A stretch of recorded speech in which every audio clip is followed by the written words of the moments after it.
አላችሁ? ቴዲ አፍሮ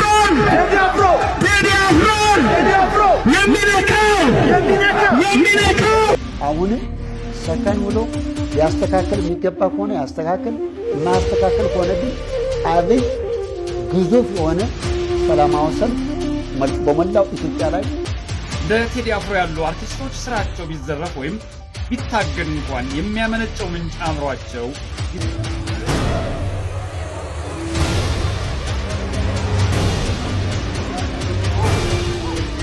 ተመልከቱ።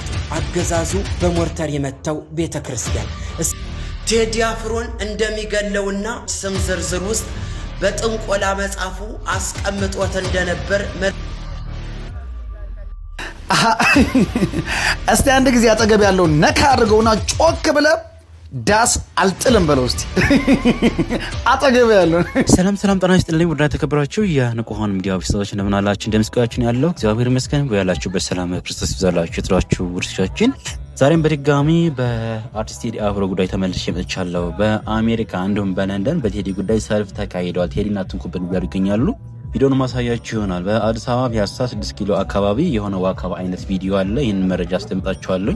ሌላኛው ነጋጋሪ ሚስጥራዊ መረጃ ወጥቷል። እንግዲህ አስጠንቅሎ ባስቀመጡት መጽሐፍ ላይ በሞት መዝገብ ላይ አገዛዙ የማይበጁ እንግዲህ ሰዎች አሉ ከተባሉ ውስጥ እንግዲህ ቴዲ ተጽፏል እያልን ይገኛል። አንድ የኦሮሞ አክቲቪስት የሆነ ነው።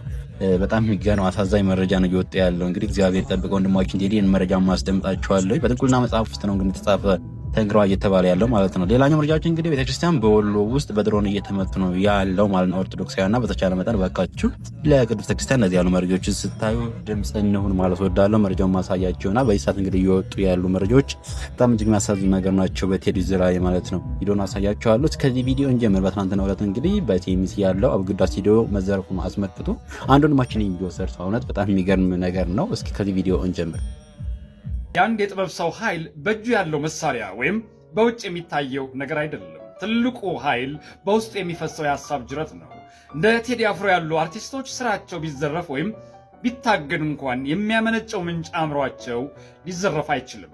የቴዲ ስቱዲዮ ተዘረፈ እንጂ የቴዲ ጭንቅላት አልተዘረፈም። የጥበብ ጅረቱን ማፍሰሱን ይቀጥላል። አንዱና ዋነኛው ጥያቄ ግን ይህ ነው። ሐሳብን በሐሳብ መቃወም እየተቻለ የሰውን መብት መጣስ ምን አመጣው ነው። የአንድ አርቲስት ስራ ሊወደድ ይችላል፣ ሊጠላም ይችላል። ግን መልሱ መገደብ ወይም መዝረፍ መሆን አይገባው። ይህ ከፍተኛ የሆነ የሕግና የሥነ ምግባር ጥሰት ነው። በ21ኛው ክፍለ ዘመን አንድ የኪነ ጥበብ ሰው ላይ መረባረብ እየኖርን አለመኖራችን የሚያሳብቅ ነው። የፈጠራ ነፃነት በማንኛውም ማህበረሰብ ለተገፉ ህዝቦች ድምፅ ሊሆን ይችላል፣ ወይም የስርዓቱ አሸርጋጅ ሊሆን ይችላል። ሁለቱም ግን መብታቸው የሚዘፍንባቸውን መብት ጥሰው የሚኖሩ መንግስታት የጊዜ ጉዳይ እንጂ አንድ ቀን ተጠያቂ ናቸው። በታሪክ ውስጥ እንደ ቴዲ አይነት ሰዎች ትውልድ እየተቀባበለ ሲያወድሳቸው እናያለን። ለምሳሌ እንደ ቦምባርሌን ያሉ ድምፃውያን ለነፃነት፣ ለፍትህ፣ ለሰውነት ክብር በድምፃቸው ተሟግተዋል።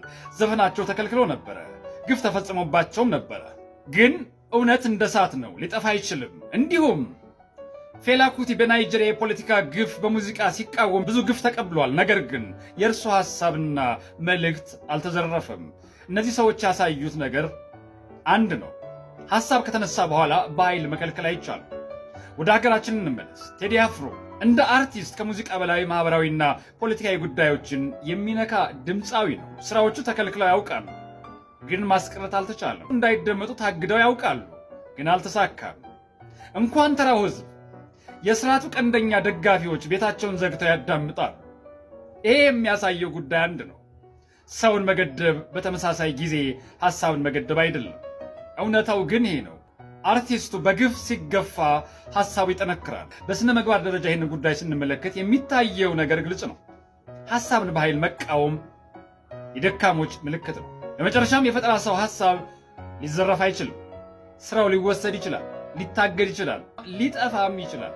ግን ምንጩ አእምሮ ነው። እርሱን ግን መዝረፍ አይቻልም። እናም የቴዲ አፍሮ ስቱዲዮ ቢዘረፍ እንኳን ጭንቅላቱ አይዘረፍም። አዎ ወንድማችን ትክክል ነው ያለ ያለው ምንጩ አይምሮ ነው። ነገር ግን ደግሞ በዚህ ሰዓት እየወጡ ያሉ ነገሮች ምንጩ አይምሮ እንደመሆኑ ስለሚታወቅ እንደዚህ ያሉ ግለሰቦች እንግዲህ ለማጥፋት በጥንቁልና መጽሐፍ ላይ ተጽፈዋል እያለ ይገኛል አንድ የኦሮሞ አክቲቪስት ነው። እስኪ ቪዲዮ አይተን እንመለስ። ከሀጫሉ ቀጥሎ ቴዲም እንደተጻፈ ሌሎች ትላልቅ ባለስልጣናትም እንደተጻፉበት ነው እየተነገረ ያለውና በጣም እጅግ የሚያሳዝኑ መረጃዎች ነው እየወጡ ያሉት። ይሄን ቪዲዮ ላሳያችሁ እስኪ።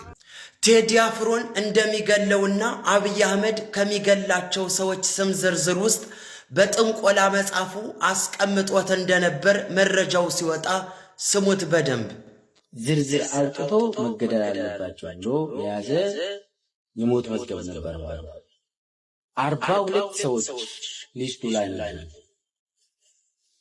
እነኚህ ሰዎች ደግሞ ይገደሉና ገዳዩ ማን ነው ከተባለ አይዘር ወይ ህዋት ወይ ኮኔክሽን ይባላል።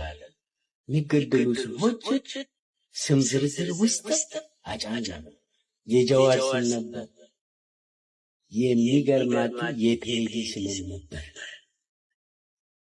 የለማ መገርሳ ስም ነበር። የአብይ ስም ስላሴት አስገብቷል እንዳይጣጣል።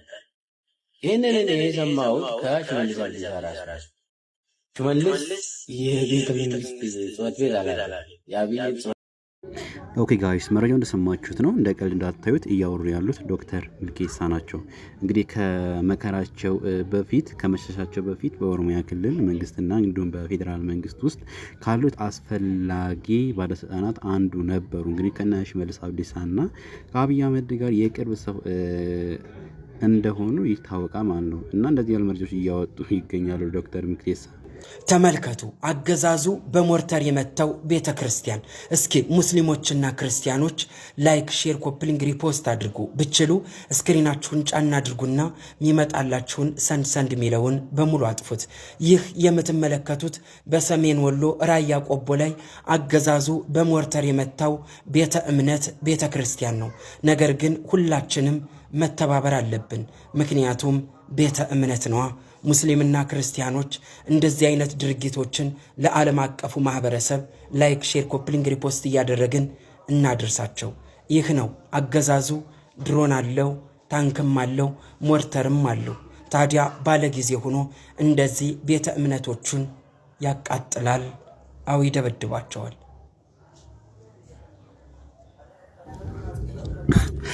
እንዳያችሁት ነው ጋይስ፣ ቅድስት ቤተክርስቲያን በእነዚህ ያለ መልኩ ዛሬም እንግዲህ የተበደለች ነው የምትገኘው። እንደምታዩት አናቱን እያሉት ይገኛሉ በድሮ ማለት ነው። ይህ የሆነ ያለው እንግዲህ በደቡብ ወሎ አካባቢ ነው። ሁለት ቤተክርስቲያን እንደዚህ ያለ ጉዳት ደርሶባቸዋል ሰሞኑ። በጣም እጅግ የሚያሳዝን መረጃ ነው። ስለዚህ ኦርቶዶክሳውያን ባካችሁ ስለ ቤተክርስቲያን ስለ ቅድስት ቤተክርስቲያን ስትሉ ሁላችሁም ድምጽ ሆኖ ማለት ወዳድ ነው። እስኪ ወደ አሜሪካ እንመለስ። በለንደን የተደረገውን ሰልፍ ስለ ቴዲ ላሳያቸው በአጭሩና እንዲሁም ወደ 4 ኪሎ የታየውን ቪዲዮ አሳያቸዋለሁ። ቴዲ አፍሮ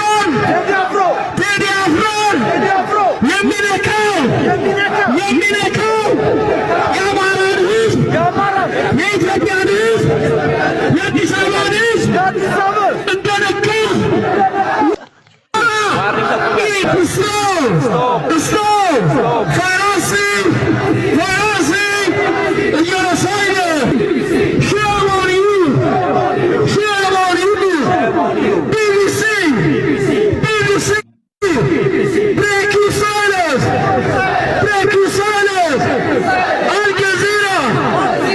እንዳያችሁት በለንደን በእነዚህ ያለ መልኩ ቴዲ ነካ ኢትዮጵያን የነካ ነው እየተባለ ይገኛል። አሁን ዋኪንግ የድል ድምጽ ነው ይገባል። በዚህ ሰዓት በእጅጉን በከፍተኛ ደረጃ ሁኔታ ሁላችንም ከቴዲ ጎን ልንቆም ይገባል። የወንድም ደግመን የምናገረው ፍጹም ኢትዮጵያዊነትን የሚያራምድ ኢትዮጵያዊነትን የሚሰብክ ወንድም ነው።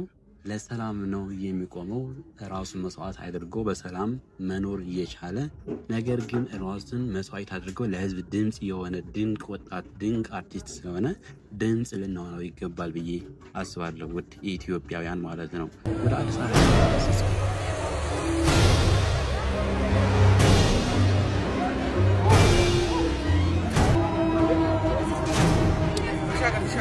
ሰው እንዳያችሁት ነው። መንስኤው አይታወቅም። 4 ኪሎ ፒያሳ እንዲሁም አዲስ አድዋ ሙዚየም አካባቢ ላይ እንደዚህ ያለ ነገር ተፈጥሯልና በጣም ብዙዎች እየተነጋገሩበት ይገኛል። ግን መንስኤው አልታወቀም። ቪዲዮ እንዳያችሁት ነው። ወደ አባታችን ወደ ብፁዕ አቡነ መቃርዮስ እንሂድ እስኪ።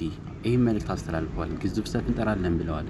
አሁንም ሰከን ብሎ ሊያስተካክል የሚገባ ከሆነ ያስተካክል፣ የማያስተካክል ከሆነ ግን አብይ ግዙፍ የሆነ ሰላማዊ ሰልፍ በመላው ኢትዮጵያ ላይ እኛ ህዝብ እንዲነሳ እናደርጋለን።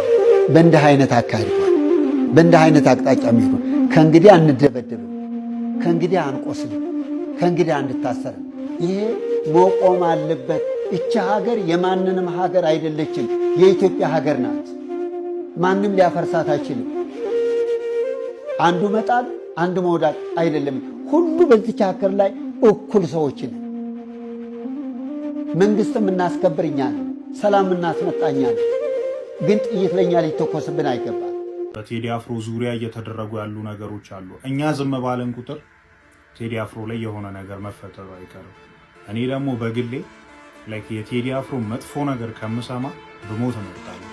ስለዚህ የሆነ ነገር ከመሆኑ በፊት እሱ ለኛ ድምፅ እንደሆነ እኛ ደግሞ ለሱ አሁን ነው ፍቅራችንን የእውነት ቴዲ አፍሮ የምትወዱ ሰዎች ካላችሁ አሁን ነው ድምፅ ልንሆን አንጥልም አረለ ድንኳን አንጥል ድንኳን ለመጣል የተዘጋጃችሁ ካላችሁ ድንኳን አንጥል።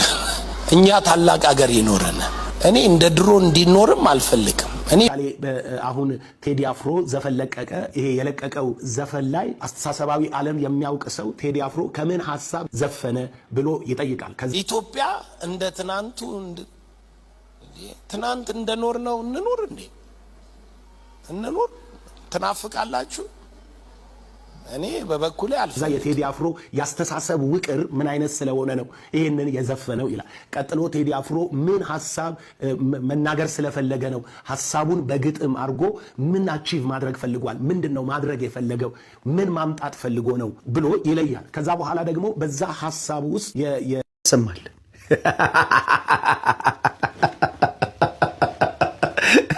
እንዴ አረ ወንጌሉስ እኛ ግን የተሰቀለውን ኢየሱስ ክርስቶስን እንሰብከዋለን። ወንጌል ስለ ልጁ ስለ ኢየሱስ ነው። እንዴ አረ እባካችሁ እንዴ አረ አዳራሹን አጨናነቃችሁስ በቴዲ አፍሮ እንዴ ቀለል አርጉት እንጂ እንዴ ነው ጉዳዩ። በየአዳራሹ ቴዲ አፍሮ ነው አባት። ቲክቶክ ላይ መጣ ጴንጤ ሁሉ የሚያወራው ቴዲ አፍሮ ቴዲ አፍሮ ቴዲ አፍሮ። ለምን ብትል አባቴ በትረ መንግስቱ ነው ተነካብን እኮ ነው። እንዴት ሆኖ ነው? ምንም ማድረግ አይቻልም። ዳስን ጥለ ታለቅሳለህ፣ ሙሾን ታወርዳለህ። እንደውም ዮናታን ይሻላል። ዮናታን ያባቴ ያስቴር ዘፈን አለ። እንደውም ዮናታን አባቢ ምን እንዳል ታውቃለህ? አባቴ ያስቴር ዘፈን አለ አትሞስፌር ይቀይራል አለ። እመቤቴን ታክሲ ውስጥ ቁጭ ብለሽ እየሄድሽ ሂጂ ይለኛል ሂጂ ብረሪ ነይ ነይ ሚል ዘፈን ሰምተሽ ከዛ በኋላ ከታክሲው ስትወርጂ እመኝኝ ሂጂ ሂጂ ነው የሚልሽ። ብረሪ ብረሪ ነው የሚልሽ። ዳውን ነው የምትሆኚው። ዳውን የሆነ የሚፈጥረው ድባብ አለ። ድባብ አለ። የሆነ ድባብ አለ። የሚፈጥረው ድባብ አለ። አትሞስፌር እያልኳቸው ያለው እሱ ነው። የሆነ የሚፈጥረው ድባብ አለ። ለዚህ እኮ ነው አስቴር አወቀ አንድም አፍቅሬ አላቅም ብላ የምትለው ሴትዮ የአስቴር አወቀን ካሴት እየገለበጡ እንደዚህ እየጠመዘዙ በእስክሪብቶ እያዞሩ በምን እያደረጉ በምላሳቸው እየነኩ ባሮጌ ቴፕ በጥፍ እያሉ ሰምተው ሲያበቁ ፍቅር ይዟቸው ዘፈኑ ምን ያደርጋቸው መሰላችሁ? ለፍቅር አትሞስፌር ክሬት ያደርግላቸው እና በታሪክ ራሱ ያወቀ ዘፈን አለ ፍቅር እንዲህ ያደርጋል። አትሞስፌሩን ድባቡን ይቀይራል አለ። እኛ ግን የተሰቀለውን ኢየሱስን እንሰብካለን። አረ ሂጂ ብለሪስ ለማንኛውም እቺን ሐሳብ ጠቅለል አድርጎ ኮድ ራቅ ያለ አይምሮ ሰከን ያለ አንድ የፕሮቴስታንት አማኝ የሚገርም ንግግር ተናግሯል። ስማቸውን ጠቅሶ ማለት ነው። ሆዳደር ሁላ ምድረ ከርሳም ሁላ ጨራሃን እየቆላ። ሰላም ቅዱሳን፣ ትንሽ እንግዲህ ሰሞኑን የአርቲስት ቴዎድሮስ ካሳሁን ዘፈን ከወጣ ጀምሮ የኛም ቤተ እምነት በተለይ የኛ የወንጌላውያን አማኞች ቤተ እምነት የሆነ የባቢሎን አይነት መንፈስ አለ የተቀላቀለ ነገርና በጣም ሰው በማይመለከተው ጉዳይ አሁን ስለ ዘፈን አንስተኛ መነጋገር የነበረብን ሰዎች ነበርን። እንደው እውነት ለመናገር እኛ የወንጌል አማኞች አያሳፍርም? በተለይ አገልጋይ ነን የምትሉ በጣም ብዙ ተከታይ ያላችሁ ሚዲያ ያላችሁ እናንተ እንደው አታፍሩም? ትንሽ አሁን ስለ ዘፈን እንደው አጀንዳ መሆን ነበረበት። ሀገራችን በለቅሶ በጭንቅ ውስጥ ባለችበት ህዝቧ በጣም በከባድ ስቃይ ውስጥ ባለበት በዚህ ሰዓት በመሰዊያ ላይ ቆመው የፖለቲካ ጋሻ ለሚሆኑ አገልጋዮችና የወንጌል አማኞች ቲክቶከሮች ማለት በቃ ወንጌል አማኝ ነን የምትሉ ለእናንተ ማስጠንቀቂያ አለኝ። እነ እንዳልካቸው ዘነበ፣ ሐሰተኛው አስተማሪ ዘላለም ጌታቸውና ሐሰተኛው ነቢይ ሱራፌል ደምሴ እንዲሁም ሌሎችም የወንጌል አማኞች ቲክቶከሮች ተስማ በጣም ነው የምናመሰግነው። እንዲህ አይነትም የሚያስተውል የወንጌል አማኛል። እኛ እኮ ጠቅለልን አይደለም የምናገሩ፣ እንዲህ የሚያስተውልም ሰው እኮ አለ። እናንተ ምን ታረጉ? በዚህ ስርዓት ውስጥ ከስራ የተባረረው ወገን የላችሁም። አንገቱን የደፋ ዘመድ የላችሁም። በጦርነት ያለቀ ቤተሰብ የላችሁ። ዓለም የሚያውቀው ሐቅና እውነት ደብቃችሁ ለህሊናችሁ የማትኖሩ ሆዳሞች ታሸረግዳላችሁ። ስለዚህ ሐቅና እውነቱ ግን ይሄ ነው። ማስተዋል ይስጣችሁ። ለኔ ጀግንነት ማለት ለጋምቤላ ልጃገረዶች ናት ባሮ ብሎ መዝፈን ሳይሆን ለኔ ጀግንነት ማለት ለጋምቤላ ልጃገረዶች ትምህርት ቤት መገንባት ነው። ለኔ ጀግንነት ማለት ሐሳብን በሐሳብ ጠረጴዛ ላይ መወያየት። ኦኬ፣ አንድ አርቲስት ለአንድ ማህበረሰብ የሆነ ተቋም ሆስፒታል ሊሆን ይችላል ትምህርት ቤት የመገንባት ግዴታ የለበትም። አርቲስቱ ሙያ ያለው ያንን ሙያ ተጠቅሞ በሙያው ለዛ ነገር አስተዋጽኦ የማበርከት ሞራላዊ ግዴታ አለበት። ለምሳሌ አንድ ዘፋኝ ስለ ትምህርት ጠቃሚነት ማህበረሰቡ ላይ ንቃተ ህሊናውን ለማሳደግና ዕውቀቱን ለመጨመር የትምህርትን ጠቃሚነት በዘፈን ለማህበረሰቡ የማስረዳት ሞራላዊ ግዴታ አለበት። ትምህርት ቤት የመገንባት ግን ግዴታ የለበትም። ትምህርት ቤት የመገንባት ግዴታ ያለበት እናንተ የምትዘውሩት ታንኩም ባንኩም በእጁ ያለው መንግስት ነው። ኃላፊነታችሁን እንዳትዘነጉ። ቴዲ ናት ባሮ ብሎ በመዝፈኑ እኔ ባሮን የመጎብኘት ጉጉት አድሮብኛል። ስለዚህ ናት ባሮ በማለቱ ብቻ ባሮ ምንድነው፣ ባሮ ወንዝ ምን አይነት ነው ብሎ በሰው ዘንድ ባሮ ወንዝን የመጎብኘት ጉጉት አሳድሯል። ስለዚህ ቱሪዝሙ ላይ የራሱ የሆነ ተጽዕኖ አለው ማለት ነው። ሐሳብን በሐሳብ ያልሽው ጥሩ ነው፣ እንደ ሐሳብ አንስታችሁታል፣ ግን አክቹአሊ አተገብሩትም። አሁን እያሳደዳችሁት ነው። ፕላስ በዙሪያው ያሉ ሰዎችን እያሰራችሁ ነው። ዘፈኑን የሚያዳምጥን ግለሰብ እያሰራችሁ ነው። የሱን ዘፈን የሚያጫውቱ ተቋማቶችን እየዘጋችሁ ነው። በተጨባጭ እያየን ባለው መሰረት ማለት ነው። ስለዚህ ሐሳብን በሐሳብ የመሞገት አቅሙም ዝግጁነቱም የላችሁም። ሐሳብ አንስተዋል። ሰው ተጨቆነ ብሏል። ሰው ሞተ ብሏል። ሀገር በዚህ ምክንያት እንደሞተች ይሰማኛል ብሎ ሐሳቡን አቅርቧል። እናንተ ደግሞ ሀገር አለመሞቷን፣ መኖሯን፣ ኗሪ አለመጨቆኑን፣ ሰው አለመጨቆኑን በሐሳብ ቁጭ ብላችሁ ተረጋግታችሁ አስረዱን። የግርግር እርምጃ አትውሰዱ። ሀገር በግርግር አትገነባም። ቴዲ አፍሮ ዳስጣን ላይ የሆኑ የሚያሳዝኑና የጭካኔ ታሪክን የሚገልጹ ስንኞች አሉ። አድምጠናቸው እንመለስ።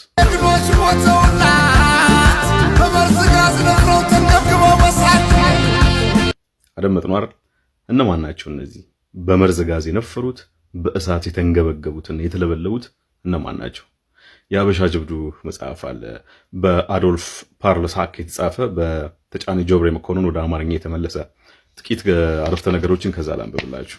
ጥር 23 ቀን 1936 ዓ.ም ጣሊያኖች ተሸንፈው ከለቀቁት የጦር ሰፈራቸው ወረዩ የኢትዮጵያ ወታደሮች እንደ ምርኮ ዘርፎ ካመጧቸው ንብረቶች አንዷ አንድ ቀጠን ያለች ቡናማ ቀለም ያላት ፈሳሽ ነገር የተሞላባት መስታወት ነበረች። በዚች በመስታወት ቱቦ ላይ የተለጠፈ ወረቀት ተጠንቀቁ፣ ይሄ በመርዝ ጭስ የተቃጠለ ሰውነት ማከሚያ ነው ይላል። አዎ ይህ ጣሊያኖች ኢትዮጵያን ሲወሩ ጀምሮ የኢትዮጵያን ሰራዊት በመርዝ ጭስ አፍነው ድራሹን ለማጥፋት መወሰናቸውን ያሳያል። አሊያማ ደካማው የባላገሩ ሰራዊት እንኳን የመርዝ ጭስ ሊጠቀም ቀርቶ እዚህ መርዘኛ ጭስ መከላከያ ጭንብል ከረጢት እንኳን የሌለው ከመሆኑም በላይ መርዙ እንኳን ቢኖረው እንዴት አድርጎ እንደሚጠቀም እንኳን የማያውቅ መሆኑን የሚያውቁ ያውቁታል። ጥር ወር መጨረሻ ላይ ጣሊያኖች በደጃዝማች አበራ የጦር ሰፈር ላይ አንድ ትልቅ የመርዝ ጭስ የተሞላም የመስታወት ሙቃጫ የመሰለ ነገር ጣሉ። ይህ የመስታወት ሙቃጫ በደጃዝማች አበራ ሰፈር ከመሬት ወድቆ ሲከሰከስ ወደ ቢጫነት የሚወስደው በጣም የሚገማም ጉም ሲነሳ በጊዜ ያየው ኮሎኔል ኮኖሎቭ እጅግ በሚገርም ፍጥነትና ሁኔታ ከተቀመጠበት ተነስቶ እንደ አበደ ሰው ወዲህና ወዲያ እየሮጠ በጣም ከፍ ባለ ድምፅ ተጠንቀቁ፣ ቶሎ በሉ፣ የመርዝ ጭስ ቶሎ በሉ፣ ቶሎ ወደ ላይ ወደ ገደሉ ውጡ፣ ብቻ ረዘም ላሉ ደቂቃዎች ያለማቋረጥ በሰባራ አማርኛ፣ ትግረኛ፣ ኦሮምኛ ለፈለፈ። አዎ የኮሎኔሉና በኋላ የኛንም ድምጽ የሰሙ እስካሁን በየዋሻው የተደበቁ ከየመሸጉበት ቦታ እየወጡ ከጣሊያን አውሮፕላኖች በተጠመደ የመትረየስ ጥይት እየወረደባቸው ልክ እንደ ዝንጀሮ ከየምሽጋቸው ዘለው እየወጡ ገደሉን እየዋጠጡ ሽቅም መውጣት ጀመሩ። መጽሐፉ ይቀጥልና በዚህ አደገኛ የመርዝ ጭስ የተቃጠሉ ምንም አይነት ዶክተርና መድኃኒት በሌለበት የጦር አውድማ እየተቃጠሉ ወደማይቀርበት ዓለም አዘገሙ እያለ ይቀጥላል።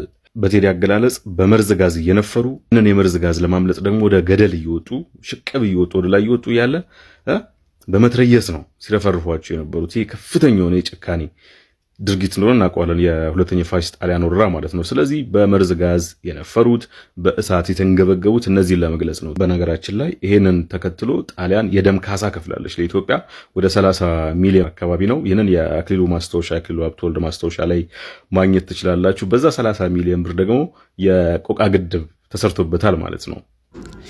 እስከዚህ ሰዓት ድረስ አብራችሁ የቆያችሁ ካላችሁ እውነት ለመናገር በጣም እድለኛ ናችሁ። ይህን ቪዲዮ ላስደምጣችሁ። እንግዲህ ቴዲ አፍሮ በጣም እጅግ አስገራሚ መልስ የመለሰበት ምን ያክል ስብዕና እንዳለው፣ ምን ያክል ሰው እንደሚያከብር፣ ምን ያክል ጥሩ ተናጋሪ፣ ጨዋ ስነ ምግባር ያለው ግለሰብ እንደሆነ ይህን ቪዲዮ እዩት።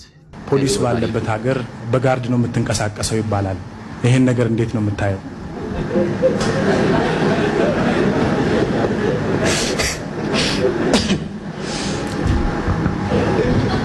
እሺ አመሰግናለሁ። በመጀመሪያ ቴዎድሮስ ካሳሁን ለሀገሩና ለሀገሩ ብቻ ነው ዘፋኝነቱ። እኔ ደግሞ አጠገብ የምታዩት ሻለቃ አትሌት ጀግናው ኃይሌ ገብረስላሴ ለዓለማችን ትልቅ የሆነ ሰው ነው።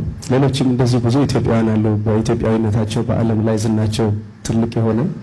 የኔ ዘፈን ደግሞ እስካሁን ወዝ አልተሻገረችምና እንግዲህ እሱ በነጻነት የተንቀሳቀሰ ቴዎድሮስ በጋርድ የሚሄድበት ምክንያት የማይታየው ነገር ነው። በተለያዩ ጋዜጦች ላይ ስለ ቴዎድሮስ ብዙ ይባላል። በተለይ ግብረ ገብን ያልተላበሱ ብዙ ነገሮች እንደሆኑ ቴዎድሮስ ሴቶች ጡት ላይ ሌላም ተገቢ ያልሆነ ቦታ ይፈርማል እየተባልክ ነውና ይሄ ነገር ደግሞ እንደው ከባህልም ከወጋችንም አንፃር ትንሽ ወጣ የሚል ይመስለኛል እና እንዴት ነው የምትመለከተው ይሄን ነገር? እሺ አመሰግናለሁ። በመጀመሪያ ትልልቅ ሰዎች እዚህ ስላሉ ትንሽ አስነዋሪ ነገር ስለሆነ ይቅርታ እንጠይቃለን። ባለፈው ጊዜም በሬዲዮ መልሻለሁ ይሄን ነገር። እንደውም ጥያቄው ሲጠየቅ ነገርን እውነት እያስመሰለው እየሄደ የመጣ ይመስለኛል። ይሄን ላለማድረግ የሚያስፈልገው ኢትዮጵያዊ ሆኖ መገኘት ብቻ ነው። ሁላችንም አመሰግናለሁ። ሁላችንም በጥብቅ ስርዓት ነው ያደግነው። ከአዋቂ ጋር እንኳን በልጅነታችን እንድናወራ ቤተሰቦቻችን አይፈቅዱልንም። እኔ ደግሞ ከዚህ ህብረተሰብ መሀል ስለወጣሁ እንዲህ አይነት አስነዋሪ ስራ እሰራለሁ ብዬ አላስብም። እግዚአብሔር ይስጥልኝ። አመሰግናለሁ። ትላላችሁ የቴዲ አልበም በሳምንቱ ዩቲዩብ ላይ ብቻ 100 ሚሊዮን ደስታዬን ለመግለጽ ሻምፓኝ ይዤ መጥቻለሁ። እንከፍተዋለን። ቴዲሻ እንወዳለን፣ እናከብራለን። አዎ ሻምፓኙን ፏ አድርገን ኢቶሪካ አልበም እንመርቀዋለን። 100 ሚሊዮን ገባ። በኢትዮጵያ ታሪክ ታይቶ አይታወቅም። ደስ ብሎኛል። ባንዲራዬንም አውለበልባታለሁ።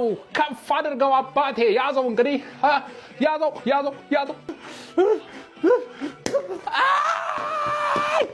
ያዘው ትላለ። የምትወዱ የምታከብሩት ሁላችሁ የቴዲ አፍሮ አድናቂዎች እንኳን ደስ አላችሁ። ይቀጥላል። ኢትዮጵያ ለዘላለም ትኑር እንላለን።